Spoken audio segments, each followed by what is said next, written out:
The Joint Comprehensive Plan of Action (JCPOA) Joint Commission meeting resumed at Vienna on Monday. Iran nuclear talks aimed at reviving the 2015 nuclear deal resumed after a hiatus of more than 5 months. Diplomats from China, Russia, Britain, France and Germany, in addition to Iran, convened at the Palais Coburg Hotel where the 2015 deal, formerly known as the JCPOA, was signed. Iranian Foreign Minister Hossein Amir Abdollahian said on Friday that Iran was serious about the upcoming nuclear talks and wants a good and verifiable agreement. The last round of talks over the restoration of the 2015 deal was held in June. The U.S. government under Donald Trump withdrew from the 2015 agreement in May 2018 and unilaterally reimposed sanctions on Iran.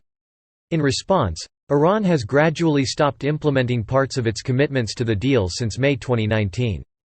Iran's new negotiating team has set out demands for the revival of the nuclear agreement, including the removal of all U.S. sanctions, verification mechanism for the removal of embargo, and guarantees from the United States that the next administrations will not breach the deal.